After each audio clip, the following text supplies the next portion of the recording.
Hi, this is Cyan from Sow Swell. We're in Washington, D.C., right outside of Howard University. We're visiting with Common Good City Farm today. They've got a bunch of volunteers here today and they're training them in urban farming and how to take care of their grounds here at Common Good. We're also going to meet with farm manager Anita Adalja and talk to her about what they're doing here at Common Good.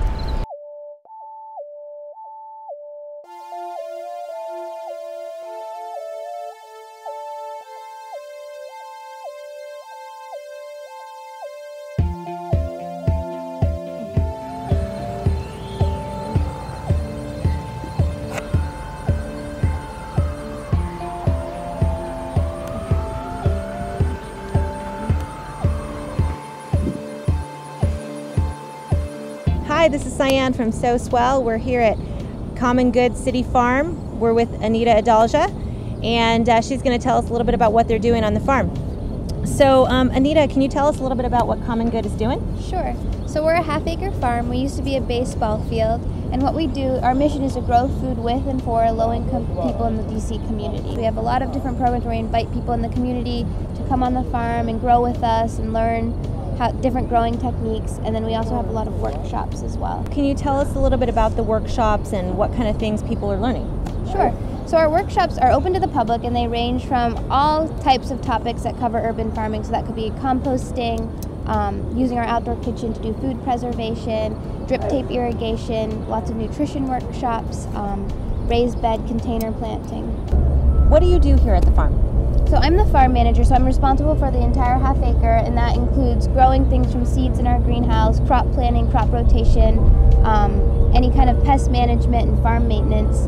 But in addition to that, we rely a lot on volunteer staff and our program participants, so I work with them to find work for them to do and explain it to them, figure out what needs to be done every day on the farm.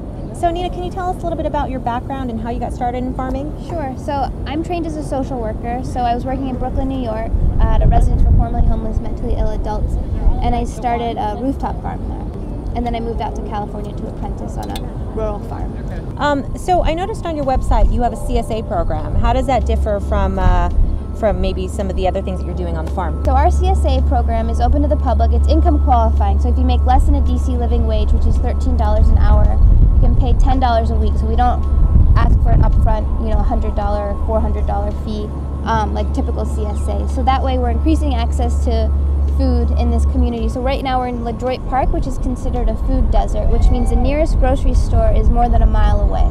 So by having this CSA, it's open to people who don't necessarily have time to come and volunteer on the farm, so it's a way that they have access to our produce as well.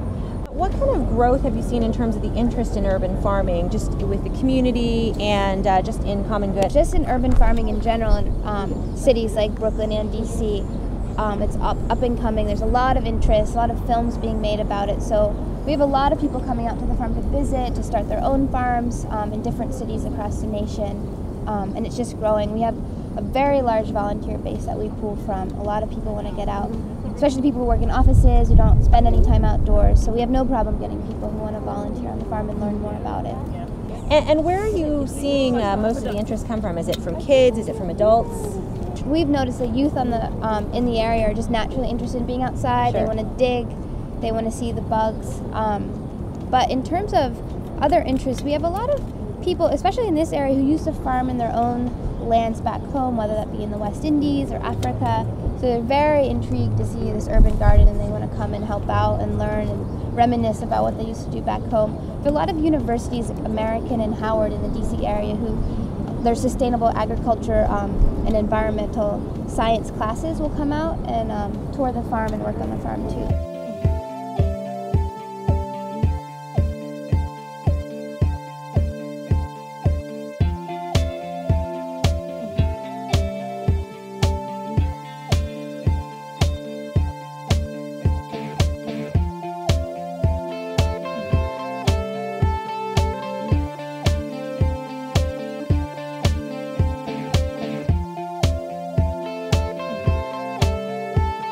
Anita, I saw over here you've got a bunch of these garden boxes, and some of them have people's names in them. So how is that different from what you have going on here? So that's the LaDroit Park Community Garden. So we actually built all of those beds. There's 57 raised beds there. Those are individual plots. So whereas the farm is an entire humongous plot that I manage and distribute, this is for individual people who want their own plot. I think there's 30% of the plots are designated low income, and then the rest are open to the public. And you pay a yearly fee, and you get the bed for 2 years, for 2 seasons. And how do people get involved? So they have an executive committee that manages the garden, so they have a waiting list that you can sign up for and pay your dues, and there's actually a 200-member wait list just to get a plot. That's amazing. Wow, cool.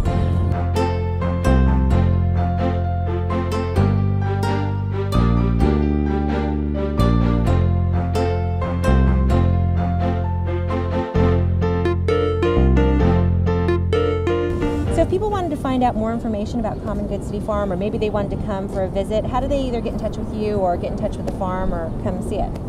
Well, we have open hours, so when we're open to the public, that's 6 days a week, and that's posted on all of our gates.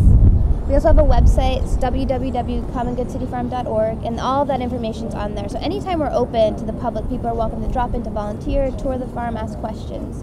Anita, thank you so much for having us, and we really appreciate your time. Thank you so much. Thank you for coming out.